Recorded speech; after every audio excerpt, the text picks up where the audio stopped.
আপনারা অনেকেই আছেন ঢ্যাঁড়স খেতে খুব একটা পছন্দ করেন না, আর যারা পছন্দ করেন না আমার আজকের রেসিপিটি আপনাদের জন্য। আসসালামু আলাইকুম ভিউয়ার্স, আশা করছি যে যেখান থেকে আমার এই ভিডিওটি দেখছেন সবাই ভালো আছেন। আজকে আমি শেয়ার করছি ঢ্যাঁড়স ভাজি। নিয়ে নিলাম ঢ্যাঁড়স, ভালো করে ধুয়ে ঢ্যাঁড়সের মাথার অংশ ফেলে দিয়ে চারপাশ কেটে নিব। এখন সামান্য হলুদ আর মরিচ দিয়ে মাখিয়ে ঢ্যাঁড়সগুলো ভেজে নিব। ঢ্যাঁড়স ভাজা হয়ে গেছে। এখন এই তেলের মধ্যেই দিয়ে দিচ্ছি পেঁয়াজটা লাল করে ভেজে নিয়ে এর মধ্যে দিয়ে দিচ্ছি লবণ, মরিচের গুঁড়া, হলুদের গুঁড়া ও একসাথে করা রসুন ও সরিষার পেস্ট।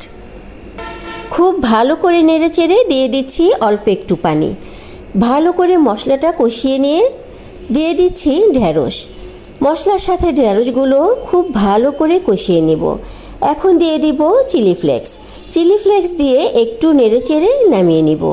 হয়ে গেল ভিউয়ার্স খুব মজার ঝাল ঝাল ঢ্যাঁড়স ভাজি। আমার রেসিপিটি যদি আপনাদের ভালো লেগে থাকে তাহলে সব সময় আমার পাশে থাকার অনুরোধ করছি। সবাই ভালো থাকবেন। আল্লাহ হাফেজ।